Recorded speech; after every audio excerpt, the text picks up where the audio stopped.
évangile qui est l'expiation de nos péchés.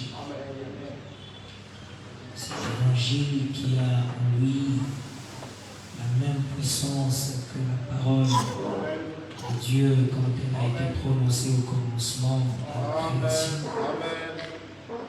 Que cet évangile nous soit apporté ce matin. Cet évangile qui est la lumière du monde, la lumière qui chasse les ténèbres.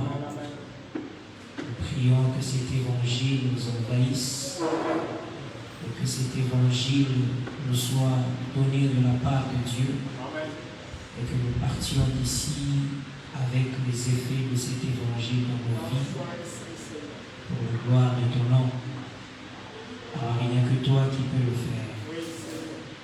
Voilà pourquoi je veux quitter ma voix. Je veux me mettre à côté afin que toi tu parles. Sois celui qui va prêcher ce matin avec ton onction, avec ton esprit, et qui va dire ce que tu veux dire avec tes propres mots. Bénis l'Église, bénis l'auditoire. Prends maintenant le contrôle de cet auditoire par l'Esprit Saint au nom de Jésus-Christ. Amen. Je vous salue tous au nom du Seigneur Jésus-Christ. Nous sommes encore heureux d'être dans la maison du Seigneur ce matin. Comme David dit, je suis dans la joie quand on me dit allons dans la maison de l'Éternel.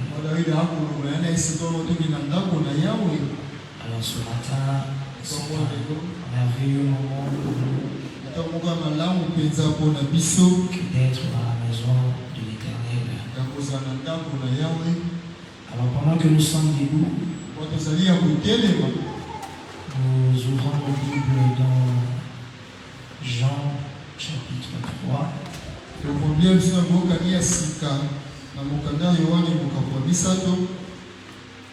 allons lire le verset 16.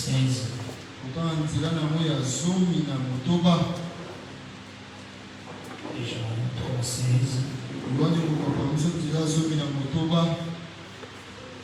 Car Dieu a tant aimé le monde qu'il a donné son Fils unique,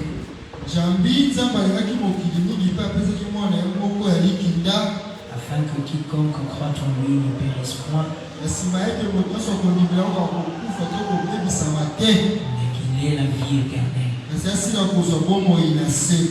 Que Dieu bénisse sa parole. S'asseoir.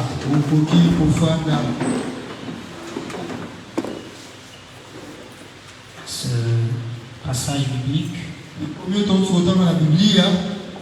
Frère Branham l'appelle la règle d'or de la Bible. C'est un passage que nous connaissons tous,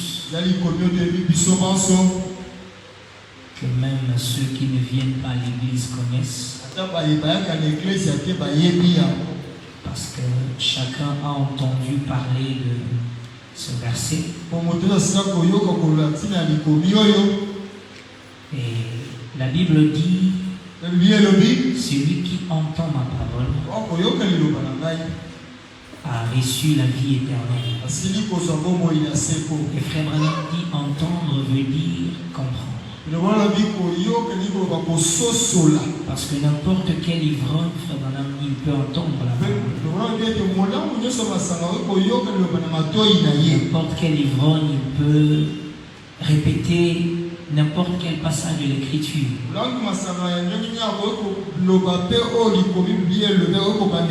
Cela ne veut pas dire qu'il a la vie éternelle. Alors Frère Branham dit, entendre, c'est comprendre. Alors, il nous revient. Il nous aide de comprendre ce que la parole de Dieu dit. Quand nous lisons un verset, quand nous lisons un passage biblique, la vie éternelle, c'est de comprendre. Amen. Amen. C'est que le Seigneur nous dit. ce verset. Alors ce matin, nous allons nous entretenir. Je ne pense vraiment pas que ça sera une prédication. Ça sera peut-être un partage. Toutefois, nous nous abandonnons à l'Esprit de Dieu comme il va nous conduire. Alors ce matin, je veux que nous puissions nous entretenir sur le Fils unique.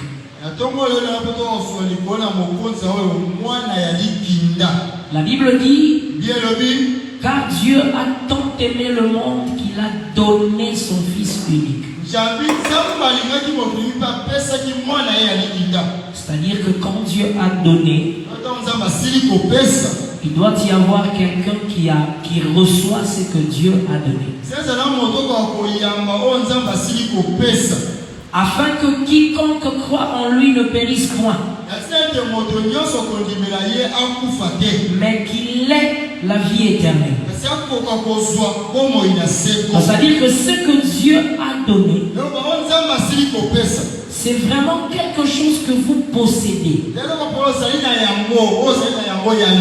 Et cette chose, dans le même verset, on l'appelle la vie éternelle. Car Dieu a tant aimé les mondes qu'il a donné. Et à la fin, on voit la... Si nous pouvons, tous ceux qui ont leur Bible, si nous pouvons les lire ensemble.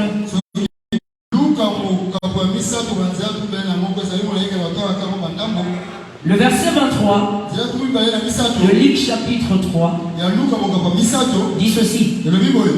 Jésus avait environ 30 ans lorsqu'il commença son ministère. Étant comme on le croyait, fils de Joseph. Jésus a commencé son ministère à environ 30 ans. Étant comme on le croyait, fils de Joseph, fils d'Élie, fils de Matthat, fils de Lévi, etc. Il y a toute une longue liste. Et au verset 38, cela aboutit au Fils de Dieu. Donc il y a ici deux aspects de choses. Il y a le Fils unique que Dieu donne à ceux qui croient. Mais il y a aussi ce qu'on croyait qu'il était, fils de Joseph. Or, si Jésus était le fils de Joseph, donc il n'est pas le fils unique parce que Joseph n'avait pas qu'un seul fils. Alors ici, toute la différence, c'est de croire en Jésus comme le Fils unique et non comme le Fils de Joseph. La Bible dit comme on le croyait. Donc il y avait des gens qui croyaient que Jésus était le Fils de Joseph. Et aujourd'hui, il y a des gens qui croient comme ça, même s'ils ne savent pas qu'ils croient comme ça. Il y a des gens qui croient que Jésus était le fils de Joseph, même s'ils eux-mêmes ils ne savent pas qu'ils croient comme ça. Un frère me dit, il dit, un bien-aimé est en train de me dire quelque chose ici. Il dit, vous voyez que tous nous sommes des fils de Dieu. Celui qui est voleur, celui qui est menteur, celui qui est sorcier, nous tous nous sommes des fils de Dieu, mais c'est la diversité des dieux. Donc un fils de Dieu menteur, un fils de Dieu voleur, un fils de Dieu couleur de jupon. Donc voilà les gens qui croient que Jésus est le fils de Joseph. Je lui ai dit, écoutez, fils de Dieu, c'est ce que Dieu est, point. Alors si Dieu est menteur, et que lui là il est menteur, c'est que c'est un fils de Dieu. Si Dieu est voleur, et que lui aussi est voleur, c'est qu'il est fils de Dieu. Donc, fils de Dieu, c'est ce que Dieu est. Parce que Dieu, il n'a qu'un seul fils. Dieu n'a pas un tel nom. Dieu a un fils unique. Et quand la Bible dit que la nature attend la manifestation des fils de Dieu, il s'agit de ce fils unique dans les cœurs des gens. Ce fils unique manifesté dans les hommes, sa même nature, son même esprit, sa même puissance, ce qu'il était, ce qu'il est, ce qu'il a toujours été. Jésus-Christ le même hier, aujourd'hui, éternellement. Le fils unique de Dieu. C'est-à-dire que quand nous disons je suis fils de Dieu, quand je parle du fils, je vois l'homme qui a avec grand H, masculin et féminin. Quand on dit je suis fils de Dieu, ça veut dire je suis ce fils unique de Dieu. On ne peut pas dire qu'on est fils de Dieu en pensant qu'on est un des petits frères de Jésus comme le seraient les enfants de Joseph. Donc, fils de Dieu que nous sommes, c'est le fils unique que le Père a. La Bible dit dans Galates chapitre 3 verset 16. On va le lire ensemble. Galates chapitre 3 verset 16. Or les promesses ont été faites à Abraham et à sa postérité. Il n'est pas dit et aux postérités. Comme s'il s'agissait de plusieurs. Mais en tant qu'il s'agit d'une seule. Et à ta postérité. C'est-à-dire à Christ. Est-ce qu'il y a la postérité d'Abraham ici? Amen. Est-ce qu'il y a la postérité d'Abraham ici? Ce n'est pas aux postérités. C'est à la postérité. Une seule personne. Le Fils unique. C'est à celui-là que les promesses sont faites. Oui. Les promesses ne sont pas faites aux postérités, mais elles sont faites à la postérité. Vous devenez la postérité d'Abraham par Christ. Et quand vous devenez la postérité d'Abraham, vous êtes identifié à Christ, le Fils unique. Est-ce que quelqu'un comprend quelque chose? Nous sommes en train de parler du Fils unique. Il n'y a pas moyen d'être un fils de Dieu sans être ce Fils unique. On ne peut pas être la postérité d'Abraham sans être cette postérité qui est Christ. Je parle au centre spirituel mondial du Dieu humain. Amen. Je pensais que quelqu'un avait compris quelque chose. Alors on va maintenant lire Frère Branham. Je prends questions et réponses du 28 juin 59 au point 196. Maintenant, quelqu'un dirait que Frère Branham est un unitaire. Un unitaire, c'est quelqu'un qui croit en un seul Dieu. Frère Branham ne dit pas du tout. Je ne suis pas un unitaire. Je ne crois pas que Jésus pouvait être son propre Père. Je crois que Jésus avait un Père et c'était Dieu. Maintenant écoutez. Mais Dieu demeurait et tabernaclé dans ce corps appelé Jésus. Et il était Emmanuel.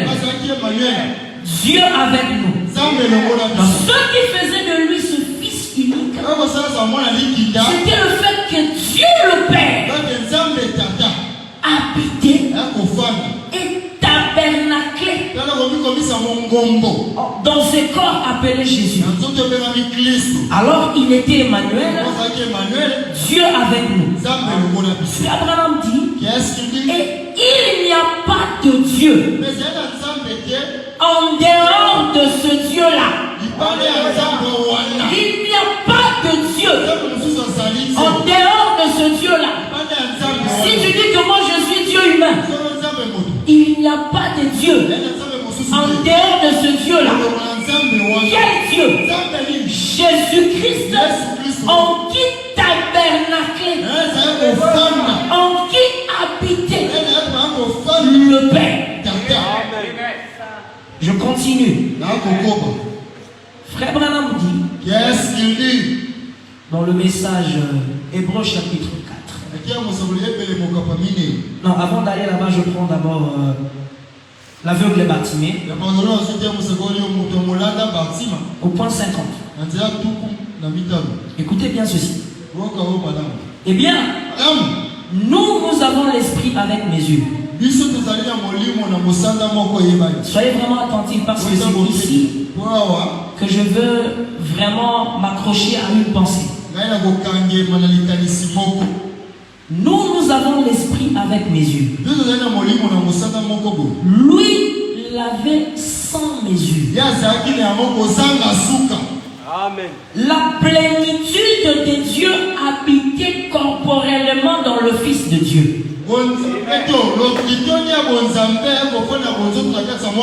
Eh bien, lui-même, il était un homme. Mais l'esprit qui était en lui était Dieu. Amen. Vous êtes des hommes. Ceux-ci sont des hommes. Je suis un homme. Mais l'esprit qui est en nous, c'est Dieu. Amen. Mais nous l'avons avec mesure. Retenez bien cette note-là. L'esprit qui habite en nous, c'est... Est-ce qu'on peut interagir? L'esprit qui est en nous, c'est... Mais nous l'avons avec mesure. Eh bien, si je me rendais là à l'océan et prenais une cuillerée d'eau, et bien là, ce qui était en Jésus, c'est comme tout l'océan. La plénitude de Dieu. Ce qui était en Jésus, c'était la plénitude de Dieu. Amen. Mais ce qui est en moi et en vous, c'est juste de petites cuillerées. Est-ce que quelqu'un croit en frère Branham? Amen. Amen. Maintenant écoutez. Mais si vous amenez cette cuillerée d'eau au laboratoire et la testez, les mêmes éléments chimiques qui sont dans la cuillerée sont ceux qui se trouvent dans l'océan. Le même genre d'éléments chimiques. Et on pose la question, est-ce juste? C'est donc le Saint-Esprit.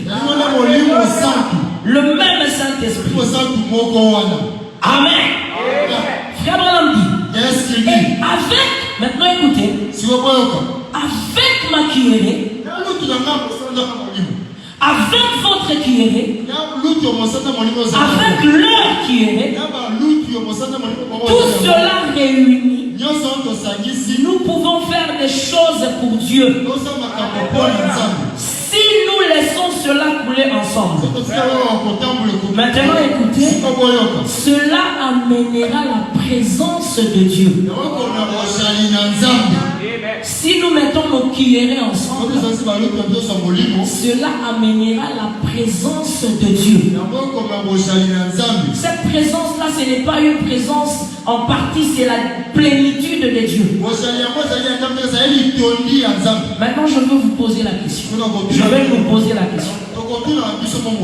Si nous sommes par exemple à 100 ici, et que chacun amène sa cuillerée selon la mesure qu'il a reçue. Si par exemple nous disons que lui il a 10, sa mesure c'est 10, lui c'est 15, lui c'est 3, lui c'est 12, lui c'est 20, etc. Nous sommes au nombre de 100 et que nous mettons nos cuillerées ensemble, on dit que cela amène la présence de Dieu. Maintenant, quand on met nos cuillerées ensemble,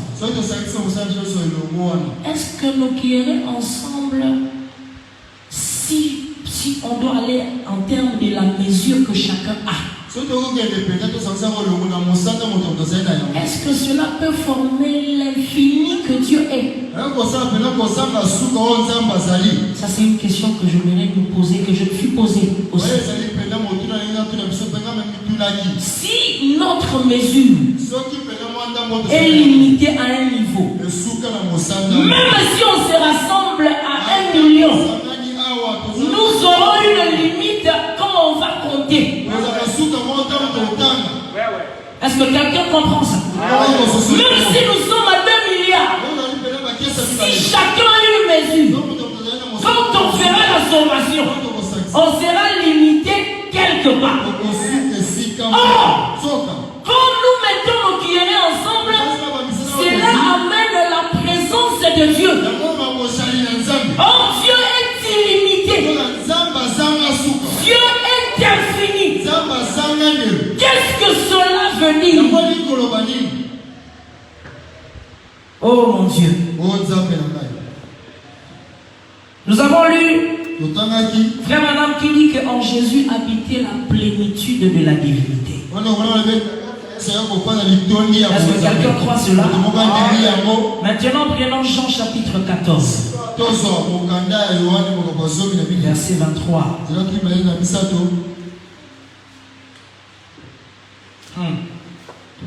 Ce qui faisait de Jésus le Fils unique, c'était le fait que le Père habitait et tabernaclait en lui. Il était la plénitude de la divinité. Jean 14, 23.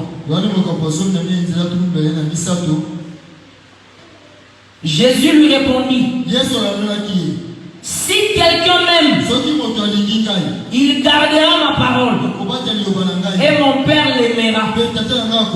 Écoutez, nous viendrons à lui. Nous là c'est qui? Le Père et Jésus. Nous viendrons à lui et nous ferons notre demeure chez lui. Maintenant, si le Père tabernaclant en Jésus fait de lui le Fils unique, il est la plénitude de la divinité. Quel devient cet homme à qui le Père et Jésus viennent tabernacler? Il devient quoi? Alléluia.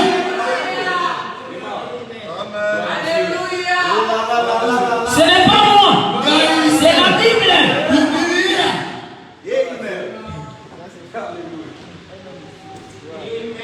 C'est là que se trouve le mystère de qui il est, mais qui amène la présence de Dieu.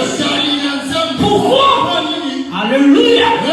Ce sont ces hommes en qui le Père et le Fils sont venus habiter.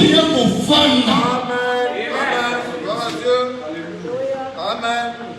Frère Branham dit, dans le message Je prends maintenant Hébreux chapitre 4. La Bible dit, au point 131, la Bible dit qu'en Jésus, en lui, habitait corporellement la plénitude de la divinité.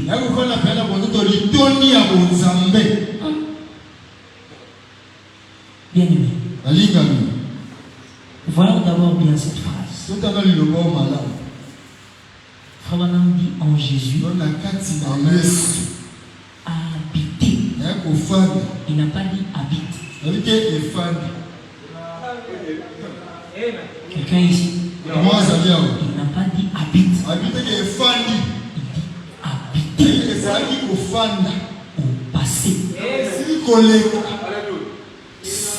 La divinité était en Jésus. Au passé. Maintenant il est où?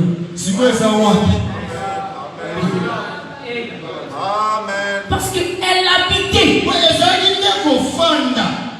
On n'a pas dit elle habite. On a dit elle habitait. Quelqu'un va se poser la question, mais qu'est-ce que tu veux dire par là? Maintenant on adore qui? Oh, on n'adore pas Jésus. On adore le Père qui habitait en Jésus. Si tu habites, si tu adores Jésus, tu es un idolâtre parce que tu ne les connais pas. Jésus avait dit à la femme samaritaine, nous adorons ce que nous connaissons. Et nous adorons le Père en esprit et en vérité. On n'adore pas Jésus. On adore le Père qui habitait en Jésus au nom de Jésus. Gloire à Dieu. Je continue avec la lecture. Frère Branham me dit, on a donc la Trinité. Le grand esprit qui habite dans le Fils Jésus. Donc, je vais bien donner l'intonation par rapport aux ponctuations qu'il y a ici. On a donc la Trinité. On a le grand esprit qui habite dans le Fils Jésus. Jésus habite dans l'Église. En ce jour-là, vous connaîtrez que je suis dans le Père, que le Père est en moi et que moi je suis en vous. Écoutez, tout ce que Dieu était, la plénitude de Dieu, il l'a déversé en Jésus. Quelqu'un dit amen. Tout ce que Jésus était, il l'a déversé dans l'Église. Tout ce que Jésus était, il l'a déversé dans l'Église. Il était quoi? Le Fils unique. Il était qui? La plénitude de la divinité. Oh, c'est illimité. Donc, quand on déverse ce qui est illimité, ce qui reçoit ce qui est illimité, ce qui est illimité devient illimité. Parce que Dieu, il n'a pas compté le nombre des gens. Voilà combien? Voilà 300 000. Ok, ça va. 500, 200, 300, 400. Ok, combien de fois il a oui, ça bombe à les gens là? Non, il a pris tout. Il a déversé dans l'église. Qu'est-ce que l'église devient? Quand tout Dieu se déverse dans l'église, qu'est-ce que l'église devient? Frère, c'est pourquoi Frère Branham dit, quand nous reconnaîtrons notre position, nous serons une armée intensif. Notre problème, c'est de savoir vraiment ce que nous sommes. C'est ça. Je vais lire Frère Branham. L'homme intérieur, au point 40. Et puis Jésus a dit, vous ferez aussi les choses que je fais. Le même chose que j'ai fait et même les plus grandes. Car je m'en vais au Père. Eh bien, il a dit, encore un peu de temps. Et le monde ne me verra plus. C'est-à-dire les incroyants. Mais vous, vous me verrez, les croyants. Car je serai avec vous. Même en vous. Jusqu'à la fin du monde. Eh bien, les attributs de cette vie chrétienne. Est-ce qu'on est ensemble? Les attributs de cette vie chrétienne parfaite. Les attributs de cette vie chrétienne parfaite seraient dans un groupe de gens et se manifesteraient dans leur vie jusqu'à la seconde venue du Seigneur. Maintenant, écoutez. Je vous ai parlé de ma conception des dieux. Est-ce que je parle au Dieu humain? Oh, il y a un Dieu humain ici. Est-ce qu'un Dieu humain peut dire gloire à Dieu ce matin? Voilà. Maintenant, écoutez la conception des dieux de Frère Branham. La conception des dieux. Ma conception de ce que Dieu est. Écoutez ceci. Pour moi, là c'est Frère Branham qui dit. C'est-à-dire que toi, si tu as ta conception, il n'y a pas de problème. Mais moi, en tout cas, je crois que la conception des Frères Branham, c'est ça l'absolu. Et moi, je suis derrière la conception de Frère Branham.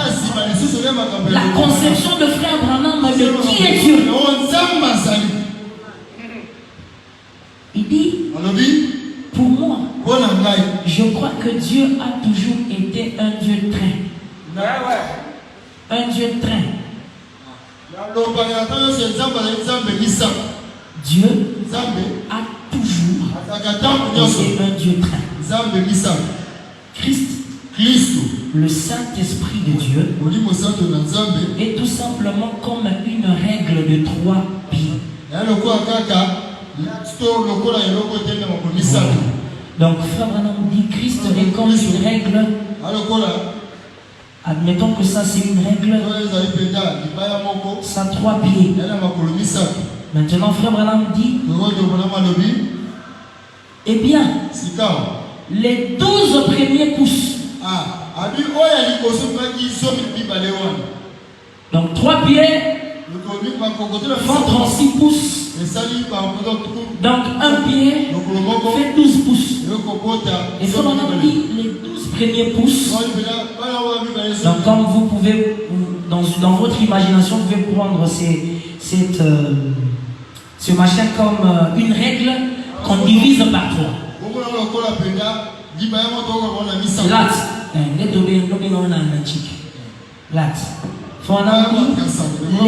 Les 12 premiers pouces, c'est Dieu le Père. Les 12 pouces qui suivent, c'est Dieu le Fils. Et les 12 derniers pouces de la règle,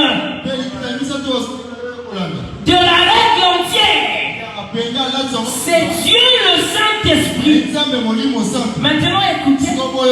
Eh bien ce n'est pas que nous prenons de suspension. Personne d'entre nous ne croit dans 3 différents dieux. Ou ne dit qu'il y a un Dieu le Père et un autre Dieu plus jeune, le Fils, et un autre homme, Dieu le Saint-Esprit qui est inférieur. C'est la règle. Dieu le Père, il occupe le 12 premiers pouces. Dieu le Fils, il vient là. Les 12 deuxièmes. Et Dieu le Saint-Esprit. Frère Branham dit, cela ne veut pas dire que celui qui est ici, ou que celui qui est ici est inférieur à celui qui est là. Ou que l'homme est inférieur. Frère Branham dit, cela serait du paganisme. Il s'agit seulement d'un seul Dieu dans 3 dispensations différentes. Amen. Donc, si moi, je suis un fils de Dieu et que j'ai le Saint-Esprit, je suis là. Je suis comme quelqu'un a touché ici, il a touché la règle. Quand tu touches ici, tu touches la règle. Quand tu touches là, tu as touché la règle. Quand tu as touché là, tu as touché la règle. Tout ça, c'est Dieu. Tout ça, c'est Dieu. Amen. Je vais vous montrer que Dieu a établi que la divinité, cette divinité sans mesure, gloire au Seigneur, puisse habiter dans les hommes. Frère Branham dit, dans le message, la résurrection de la fille de Jairus,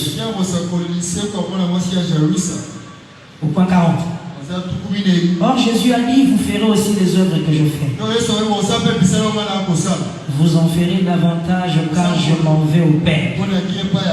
Nous sommes en train de parler du Fils unique. Si donc Jésus-Christ est le même hier, aujourd'hui et éternellement, il est donc ici ce soir. Je dirais qu'il est donc ici ce matin. Maintenant, écoutez, il n'a jamais quitté la terre. Jésus n'a jamais quitté la terre. Qui est ce Jésus qui n'a jamais quitté la terre? C'est Jésus de Nazareth. Jésus de Nazareth. Non, mais si c'est lui qui n'a jamais quitté la terre, montrez-moi où il est. Jésus n'a jamais quitté la terre. Amen. Qui est ce Jésus qui n'a jamais quitté la terre? Je crois que je suis en train de parler aux croyants du message. Est-ce que c'est frère Branham? C'est une question. Jésus n'a jamais quitté la terre. Est-ce que le Jésus qui n'a jamais quitté la terre, c'est frère Branham?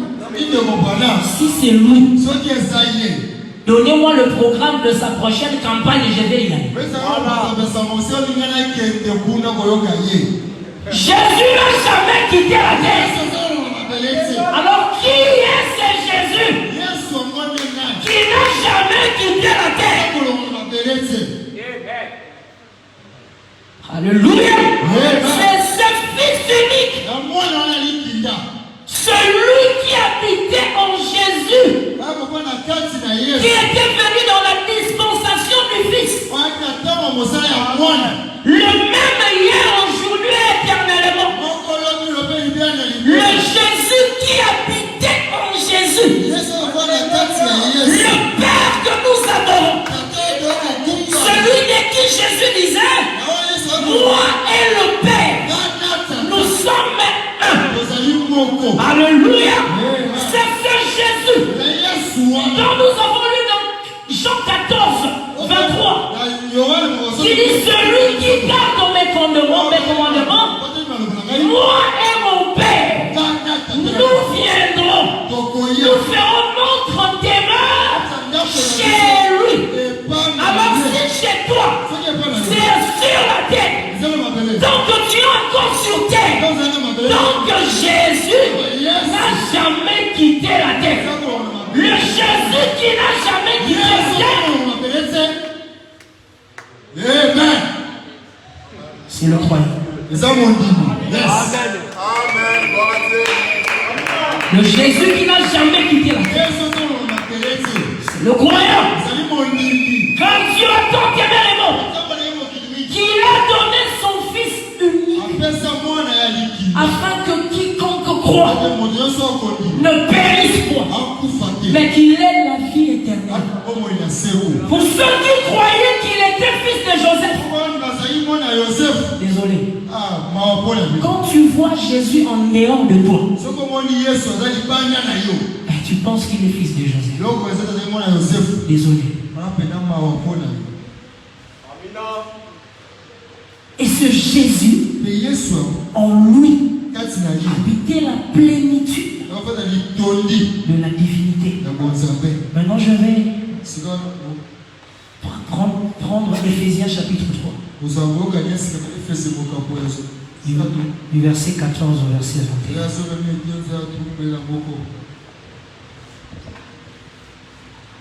Éphésiens chapitre 3. Ça sera un peu long. C'est bon qu'on le lise. Quand on est fils de Dieu, Dieu n'a pas beaucoup de fils. Dieu n'a pas une ribambelle d'enfants. Dieu a un fils unique. Et ce fils, il a été manifesté dans la chair. Et en lui habitait la plénitude de la divinité.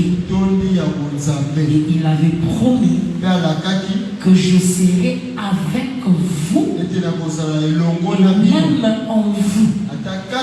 Donc quand il vient en moi, il vient avec tout ce qu'il est.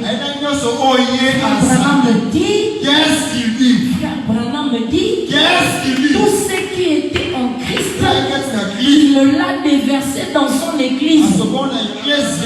Tout, ça veut dire tout.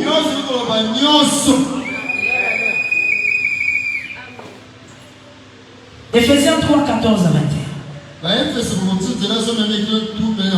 À cause de cela, je fléchis les genoux devant le Père, duquel tire son nom toute famille dans les cieux et sur la terre, afin qu'il vous donne selon la richesse de sa gloire d'être puissamment fortifié par son esprit dans l'homme intérieur, en sorte que, soyez attentifs, Christ habite dans vos cœurs par la foi, afin qu'étant enraciné et fondé dans l'amour, vous puissiez comprendre avec tous les saints quelle est la largeur, la longueur, la profondeur et la hauteur, et connaître l'amour de Christ qui surpasse toute connaissance, en sorte que vous soyez remplis jusqu'à la plénitude de Dieu. Alléluia. Que vous soyez remplis jusqu'à la plénitude de Dieu. La plénitude de la divinité dans le croyant. C'est la Bible. Je vais lire ça, madame. C'est la compréhension de cela. C'est de croire en cela qui donne la vie éternelle. La vie sauvée de Dieu qui fait de nous des invincibles. C'est de croire en cela qui nous introduit dans le royaume de son Fils. Alléluia. Comme la postérité d'Abraham. Cette postérité qui possède toutes les portes de ses ennemis. Amen. C'est la voie, c'est le moyen, l'unique par lequel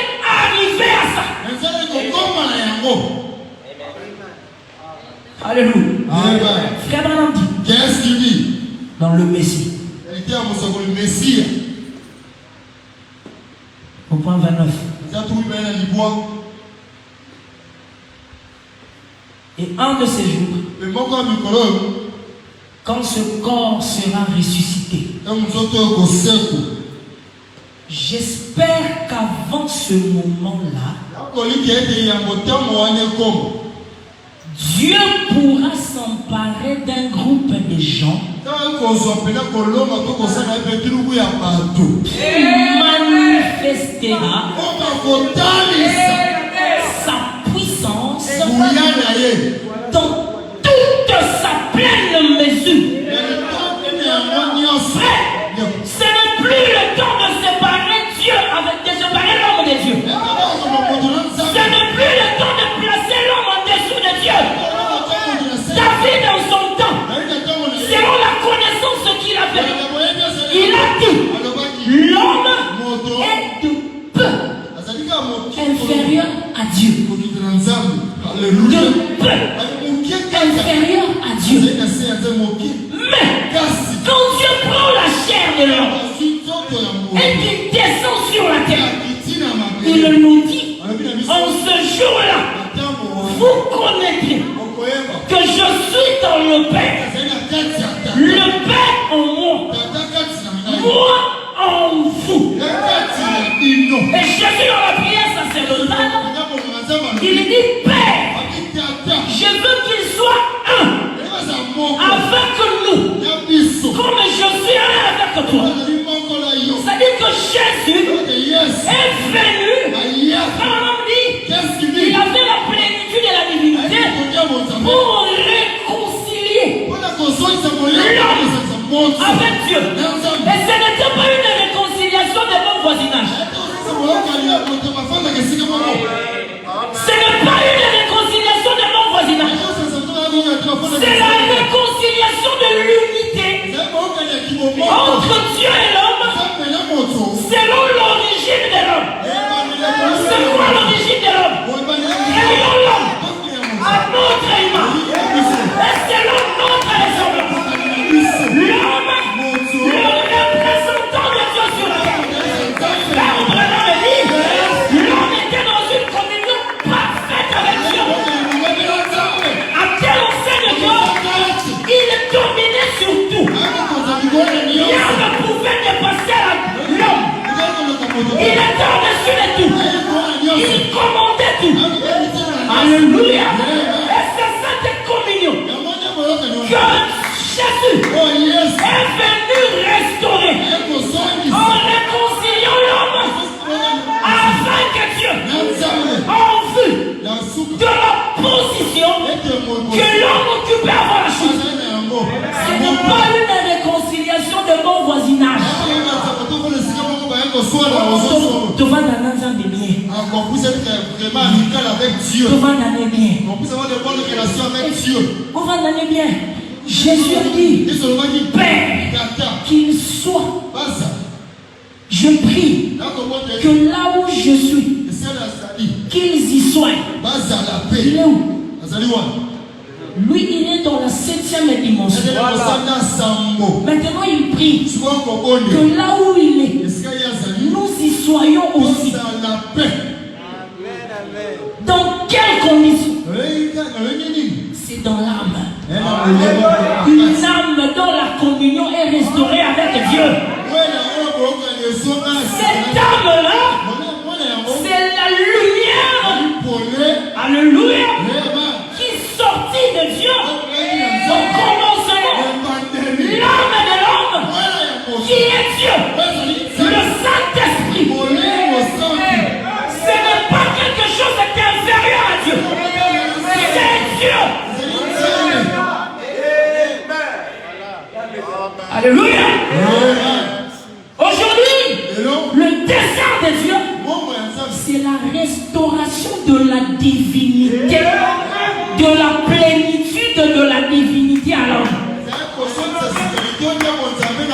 Frère, si je crois en à la plénitude de la divinité en Branham,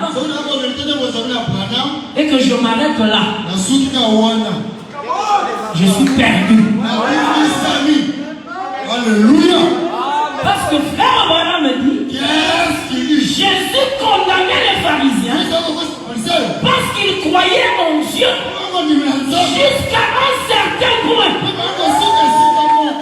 Donc si on arrive au niveau de la divinité d'Abraham, tu t'arrêtes. Non, je veux dire la divinité de Jésus Abraham. Tu t'arrêtes là. Frère, tu n'es pas passé par la porte étroite. Il faut passer par la porte étroite. C'est quoi la porte étroite? La promesse est dit, je serai avec vous. Ah, nous l'avons vu avec nous. Dans une chair de l'homme. Il a manifesté le signe du Messie.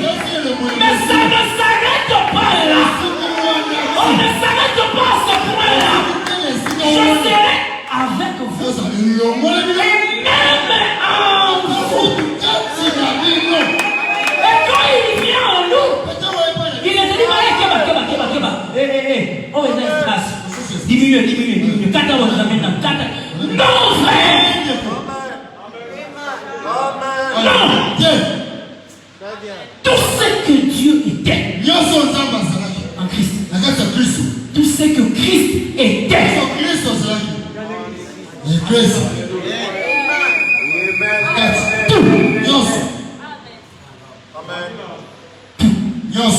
Mais quand Jésus dit que je serai en vous, et puis il dit qu'il est le même meilleur aujourd'hui éternellement, comment il pouvait être là-bas grand?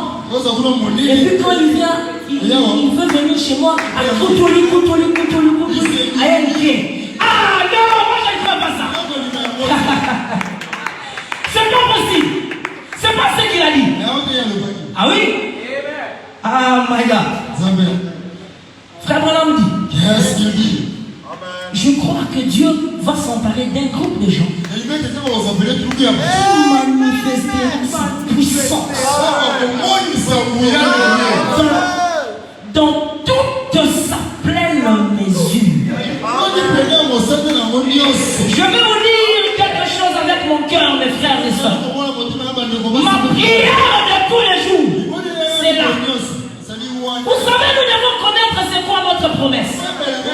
Si les enfants d'Israël en Égypte, un enfant d'Israël, il va prier, oh Dieu, touchez mon thème pharaon, papa. Adimé ma langue va prier Kolo.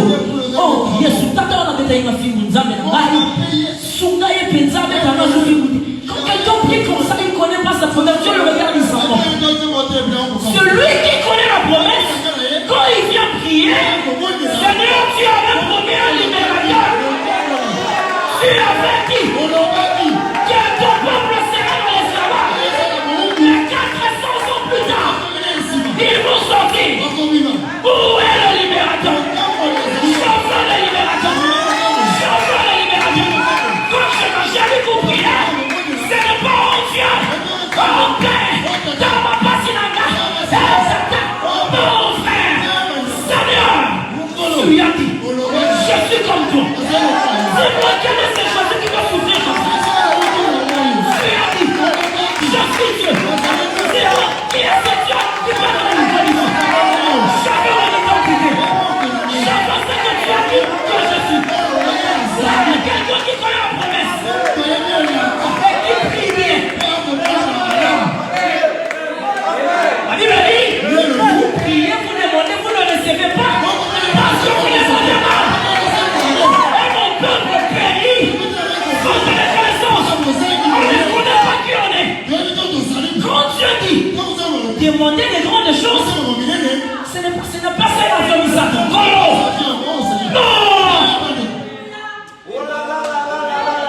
J'ai dit ça, la pêche de 3 avions ensemble. Dieu t'appelle en dehors de 3 semaines, tu vas faire quoi avec? Tu vas vendre pour ça. Ok, frère, il a dit que ça la place, il va bien. Non, on va voir ça. Non, on va voir ça. Non, on take.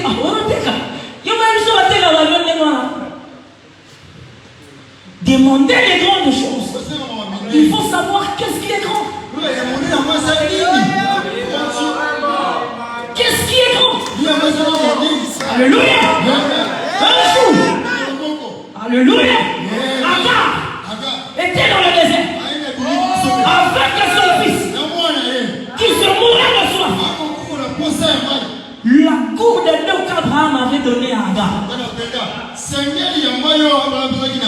était épuisée. Agar a crié. La Bible dit, quand Dieu a entendu la voix de l'enfant, il a ouvert les yeux d'Agar. Agar a vu une source. Notre prière doit être, Seigneur, ouvre mes yeux, que je voie la source. C'est pourquoi j'ai vu devant la femme sur la scène.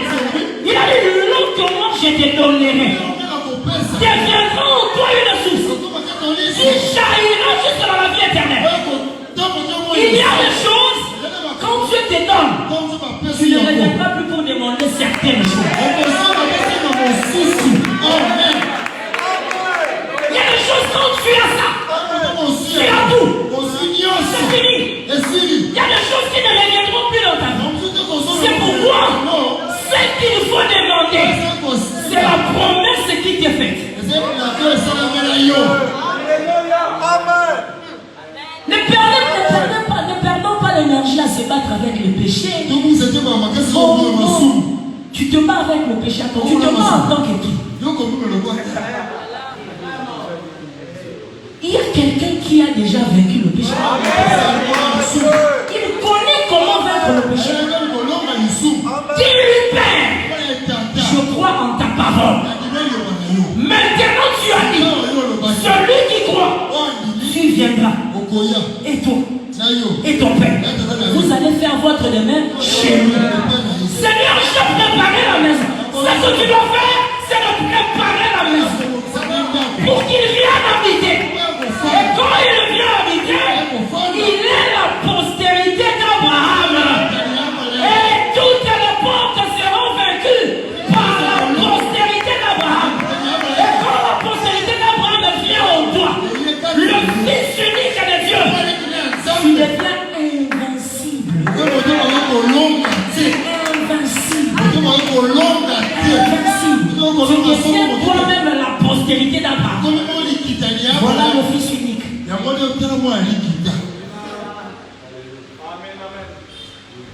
La divinité dans l'homme. La plénitude de la divinité dans l'homme. Je vais lire une autre citation. Frère Abraham dit, dans l'amnésie spirituelle, les gens oublient. C'est ça notre problème. On doit se rappeler. On doit se souvenir. On doit avoir les yeux ouverts. On doit revenir à notre origine. L'amnésie spirituelle, au point 53. Je prends la deuxième partie. Appartenir à une église, cela ne veut rien dire pour Dieu. Aujourd'hui, nous avons beaucoup de frères d'éternel. Je ne vais pas appeler ces gens-là les frères du message ou les croyants du message. Parce que un croyant du message, frère, Jésus a dit que c'est lui, il a donné son fils afin que c'est lui qui croit ne périsse point, mais qu'il ait la vie éternelle. Maintenant, quand quelqu'un se présente comme un croyant du message, la totalité de la parole, frère, qu'est-ce que tu as et qu'est-ce que tu deviens en tant que croyant du message? Regardons ce qu'était le premier croyant du message. Frère Branham, c'était lui le premier croyant du message. Il dit que le message et le messager sont un. Il ne s'arrête pas là, il dit, vous êtes messager de ce même message. Comment lui, avec son message, ils étaient un. Et toi et le message, vous devenez 2, 3, 4, 5, 6, 7, 8. Donc on voit le message ici. Toi ici, tu te dis croyant du message. Non frère. Non frère. Nous ne devons être sérieux là-dessus. Écoutez, le problème ce n'est pas de venir avec les lois. Oh non frère, un message, il faut là ton pantalon et un comme un délai. Oh non frère, il y a un message, il faut boyer. Sœur, un message là, t'as joué par mon laïc. Bien aimé, vraiment ce message peut vous être donné pour porter des longues jupes seulement.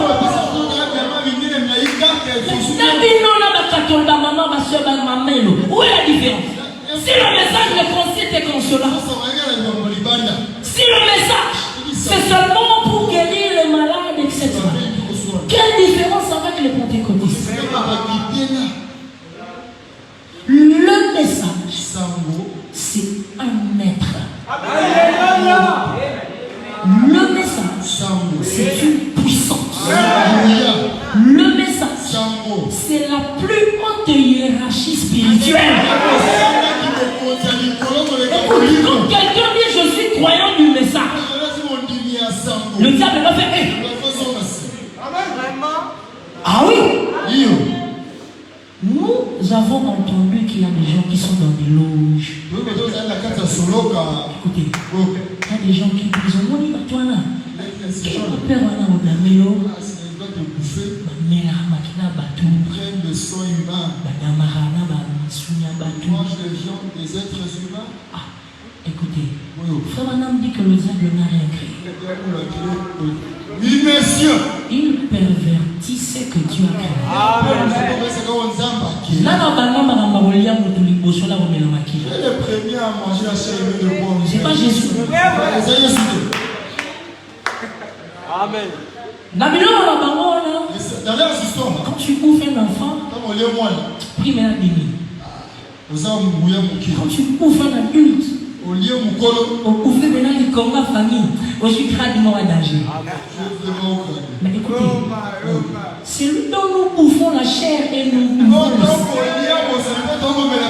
Ce n'est pas un homme. C'est le créateur des hommes. Qu'est-ce que cela fait?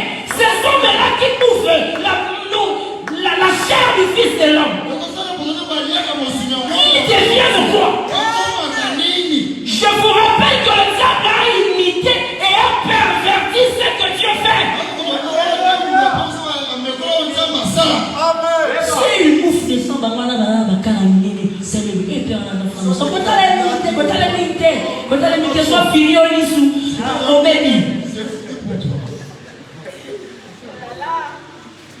Il y a des bouffeurs, un croyant du message. Papa, il y a un temps où ils ont terminé la bouche. Ils ont mis la matière. Papa, tu deviens quoi? Tu deviens quoi? C'est cette position-là qui doit nous amener à genoux, nuit et jour.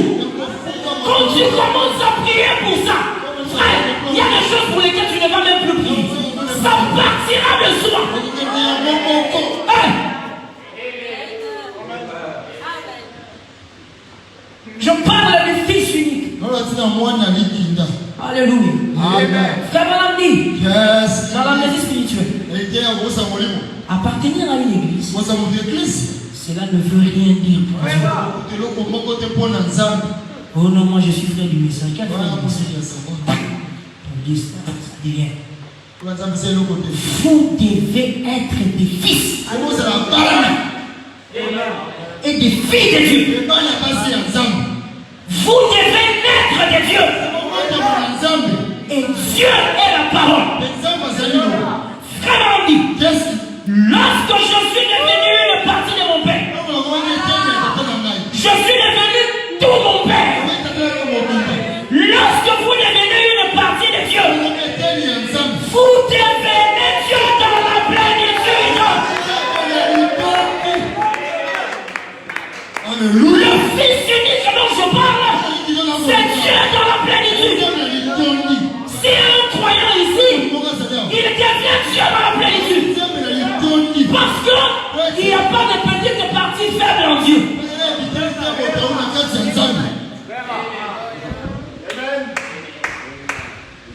Même moi-même quand je prêche ça, mon cœur est en train de gémir en moi.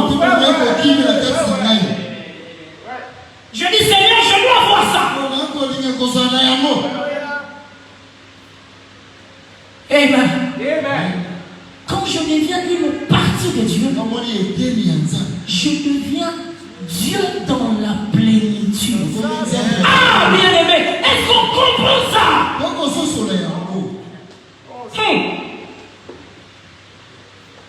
Tout ça, ce ne sont pas des choses qui sont venues pour que nous ayons des citations pour tenir le culte avec.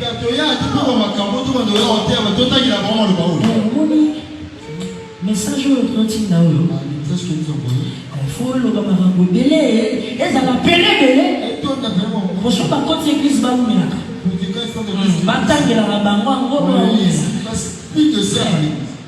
Dieu n'est pas un aventurier qui fait des choses. La Bible dit, Jésus, il a dit à ses disciples, je m'en vais vous préparer une place. Dans la maison de mon Père, il y a plusieurs demeures. Il dit, s'il n'en était pas ainsi, je vous l'aurais dit.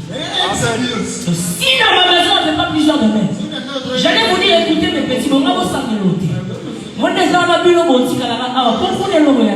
Donc quand Jésus dit qu'il y a plusieurs demeures là-bas, il dit que si cela n'était pas, je vous l'aurais dit.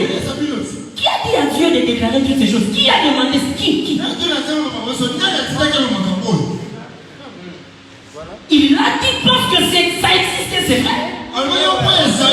Si cela n'était pas, il nous l'aurait dit. S'il n'avait qu'une divinité, il a même dit que tu as la ronde des hommes. Il ne faut même pas dire ça, la plénitude de la divinité. Dieu n'est pas un homme qui te fait une promesse et puis tu comprends qu'il n'a pas ce qu'il t'a promis seulement par ses actes. Au moins, il va remonter manager. Dieu n'est pas ça. Il dit exactement ce qu'il a. Quand vous devenez une partie de Dieu, vous devenez tout Dieu.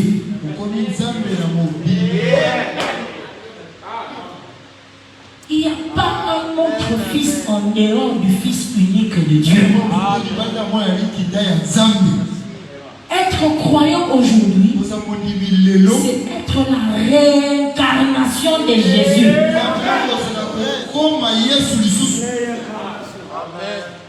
La réincarnation de Jésus. Oui, frère.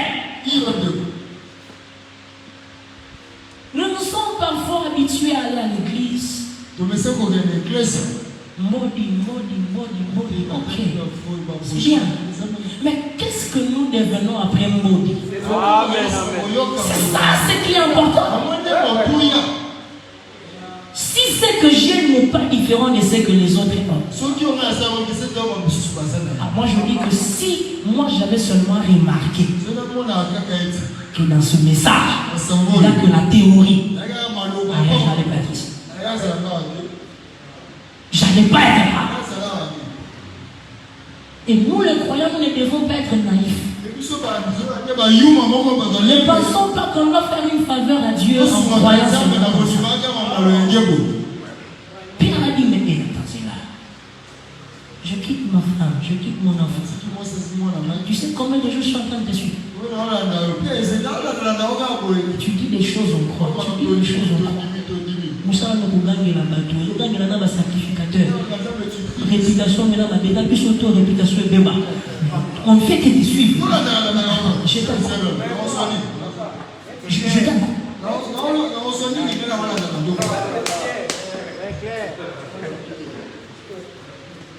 Ma Pierre, nous sommes en réputation dans le quartier débat déjà. Moi, je suis dans un petit point. Moi, je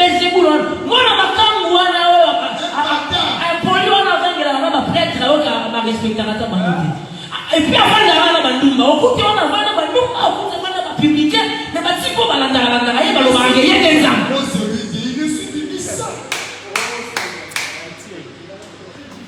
ça n'a jamais été facile de croire. Ça ne le fera jamais. Ça n'a jamais été facile, ça ne le sera jamais. Le message ne mettra jamais tout le monde d'accord. Jamais. Moi, quand je vois, nous croyons aux vérités du message. Mais le message n'est pas la parole parlée seulement. C'est la parole rendue manifeste. C'est une lumière qui chasse les ténèbres.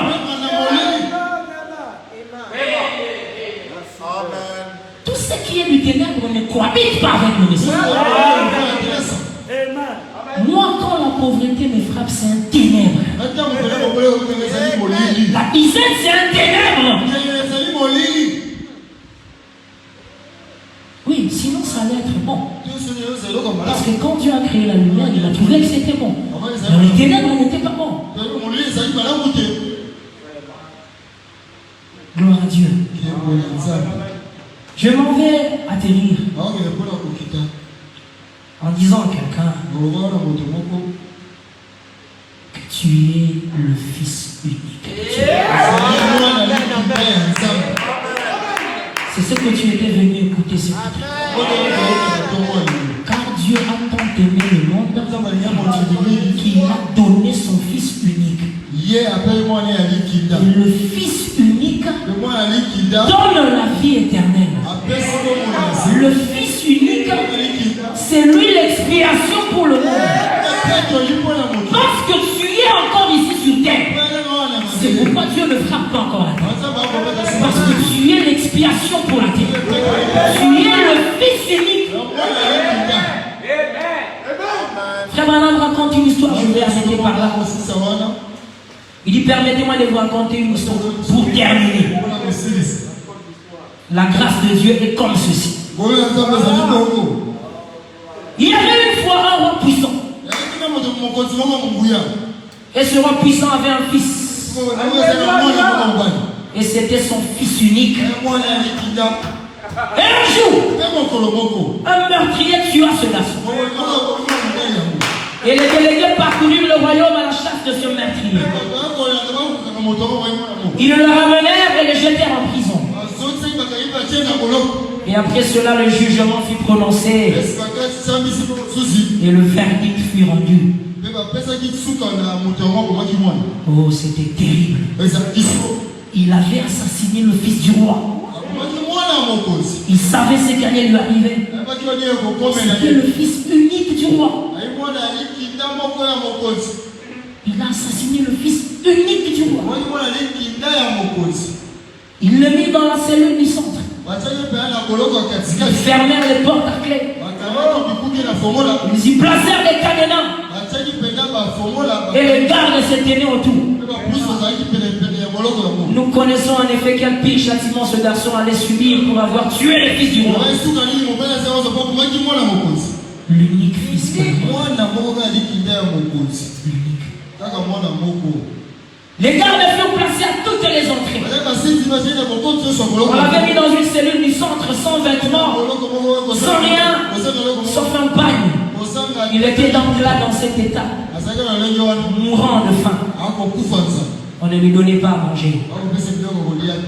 Puis on l'amena pour être jugé.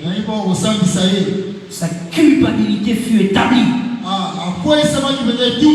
Et il était donc le coupable. Il avait tué le fils unique. La sentence fut prononcée. Et il devait être exécuté. Subir l'horrible peine capitale. Il devait être tué à petit feu. Jusqu'à ce que sa vie mortelle s'en aille. Après sa condamnation par le juge, il devait mourir. Il supplia et pleura, disant: je sais que je suis coupable. Je regrette d'avoir fait cela. J'aurais souhaité ne jamais avoir fait cela. Je l'ai fait dans un état de fureur. Il avait tué le fils unique. Un jour, le roi est allé là pour rendre visite au garçon. Je vais voir ce gars qui a osé tuer mon fils unique. Unique que j'ai. Comment je peux être un roi sans fils? Alléluia. Comment je peux être un roi sans fils? Or, moi, dans mon principe, je ne peux pas engendrer un autre. Parce que il faut que je n'aie qu'un fils. Comment je vais faire? Il descend dans la prison pour s'entretenir avec l'assassin. On a mis l'assassin de son fils, l'unique fils. C'est dramatique. Et quand il arriva là, il regarda, je vais aller vite, il regarda le garçon et lui demanda: pourquoi tu as tué mon fils unique? L'unique que j'avais. Le garçon dit: je regrette de l'avoir fait. Il ne méritait pas cela. Qu'est-ce qu'il t'a fait? Rien du tout. Il dit: je suis juste quelqu'un comme ça, effronté. Ça dit: nous doit aussi la sonner. Je suis juste quelqu'un comme ça. C'est comme ça que je suis. Je suis un Koulouna. Je l'ai tué parce que j'étais jaloux. Il dit: je dois mourir sous votre justice, mon Seigneur.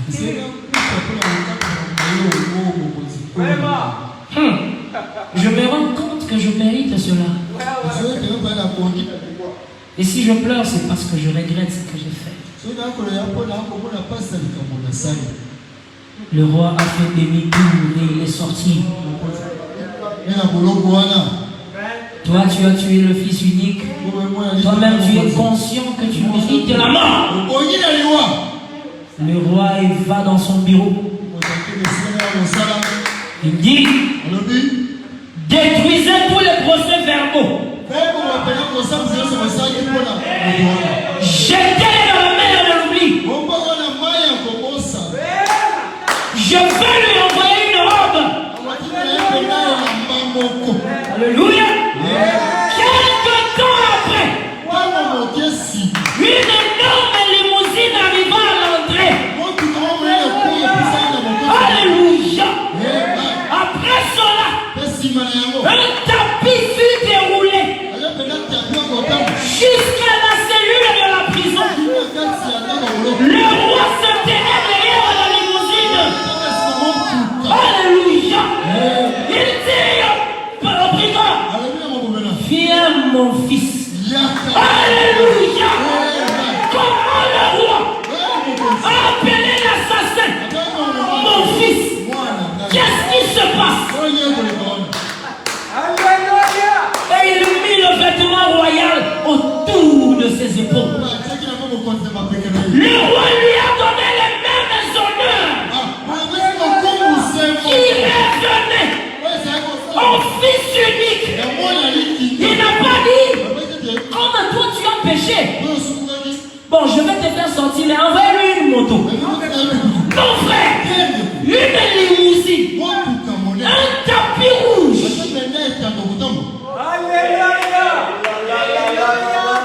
Frère Abraham dit: cet homme qui avait tué le fils unique,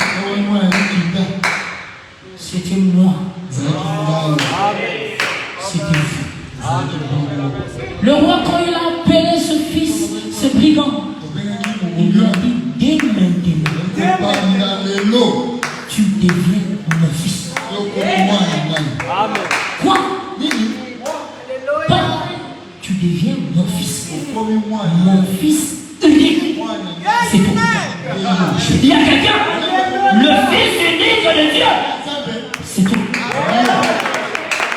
Alléluia.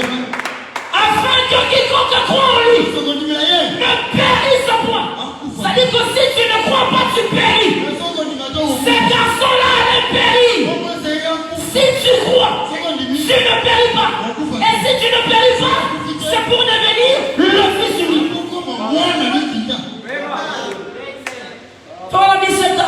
moi, c'était vous. Nous avons tué le Fils de Dieu par nos péchés. Nous étions étrangers, sales, tués et tendus dans les allées du monde. Dieu nous a lavés par le sang de son propre Fils. Le sang de son propre Fils que nous avions tué nous a lavés et nous a placés dans la position des fils. Alléluia.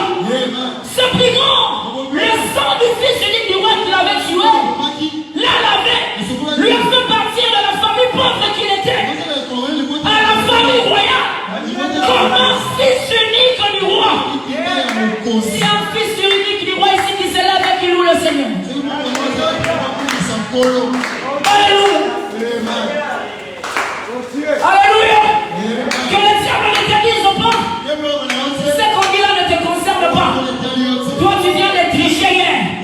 Frère, c'est même ça qui fait que le sang du Fils unique de Dieu me lave et me lève au rang du Fils unique avec le même privilège. Quand on y tient avec lui, et il tient les mêmes promesses qui sont faites à la postérité. Et par son sang, je deviens la postérité. Le Fils unique. Alléluia. Oh, gloire à Dieu. Grâce étonnante. Grâce étonnante. Comme un homme né d'une femme, né par le péché, peut-il devenir le Fils unique de Dieu? Alléluia. Gloire à Dieu. Oh, merci Seigneur. Seigneur, c'est une position que tu m'as donnée par ton sang. Être le Fils unique de Dieu. Je le crois. Je l'accepte. Parce que je l'aime quand je trouve la vie. C'est ça qui fait que je le plais de moi. Si tu crois cette position, ce problème-là qui te dérange, ce péché-là qui semble être une montagne, alléluia, ça va remplir de face sur toi. Parce qu'il y a un tapis rouge que Dieu vient étaler devant toi avec le sang de son propre Fils pour t'amener de la prison au palais royal comme le Fils unique de Dieu. Bénis le nom du Seigneur. Ce soir, le secrétaire ne pleure pas. Dis Seigneur, je crois. Je reçois cette position du Fils unique. Je le crois par la foi. Oui, c'est pas toi. L'unique moyen de ne pas périr, c'est de croire. Afin d'avoir la vie éternelle, qui est la vision des dieux, qui fait de toi le Fils unique, la postérité d'Abraham.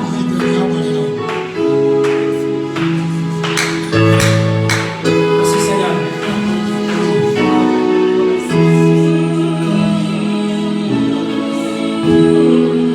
Oh, grâce étonnante,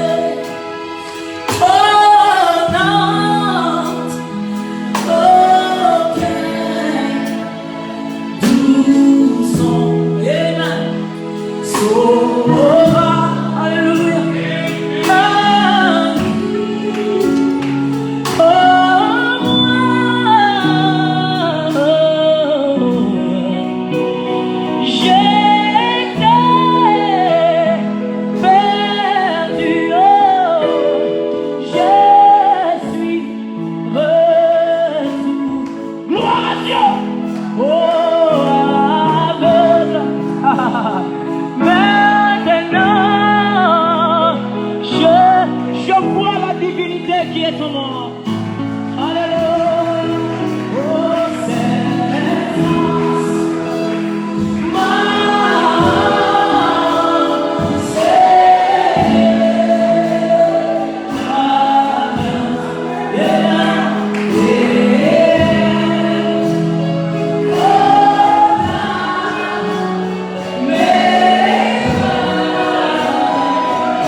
Nous avons essayé dans le langage des hommes de parler de ta part selon la profondeur que tu as placée dans notre cœur. Seigneur, un homme peut parler aux humains qui peuvent entendre et ces derniers peuvent entendre. Mais tu es le seul qui sait, qui connaît le langage dans lequel parler pour atteindre le cœur. Et c'est toi qui sais parler ce langage. Père, cette parole qui a été dispensée avec le langage des hommes, puisses-tu le dire avec le langage de Dieu dans le cœur de tes enfants, comme la sémence parole qui a en elle la loi de la vie et de la transformation. Que cette parole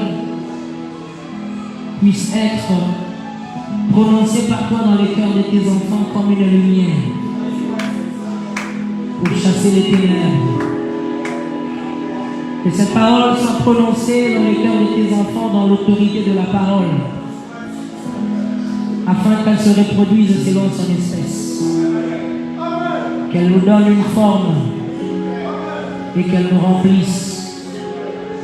La terre était informe et vide quand il y avait des ténèbres qui régnaient sur elle. Mais quand la lumière de la parole a frappé la terre, quand Dieu dit que la lumière soit, les ténèbres ont cédé leur place à la lumière. Seigneur, ce matin, que les ténèbres des péchés puissent être chassées par la lumière de la sainteté. Que les ténèbres de l'ignorance, Seigneur, puissent être chassées par la lumière de la révélation. Que les ténèbres, ô Père, liées à la chair et à la condition humaine, soient chassées par la lumière de la plénitude de la divinité. quitter. Ainsi, Seigneur, tout ce qui est mauvais quittera nos vies. Et tout ce qui sera dans nos vies, ce sera, puis Dieu trouva que cela était bon. Accorde-le dans la vie de tout un chacun pour la gloire de ton nom. Raccompagne maintenant tes enfants. Merci de nous avoir accordé ce merveilleux moment. Merci de nous avoir soutenus. Merci de nous avoir aidés à parler. De nous avoir aidés à écouter. Que tout de la gloire de Dieu. Au nom du Seigneur Jésus-Christ. Seigneur, que ceux qui sont malades, je vais dire, je vais envoyer ma parole des ennemis. Révèle-toi à eux comme le grand jour. Que nous qui sommes dans le besoin, Père, que tu te révèles à nous comme le grand jour chez nous. Que ceux qui ont les combats qui exercent leur capacité, on avait à eux comme le grand jour grâce à la route. Et tous ceux qui ont le problème que leur font manquer la paix, et qu'on avait à eux comme le grand jour chez nous. Ainsi nous t'aurons dans la plénitude des 7 éléments composés de Jéhovah. Parce que nous sommes les fils de la promesse de la plénitude et de la liberté. Bénis chacun de nous, que ces instants soient agréables à cause de ce qu'ils vont apporter dans nos vies. Au nom de Jésus-Christ. Amen. Dieu vous bénisse.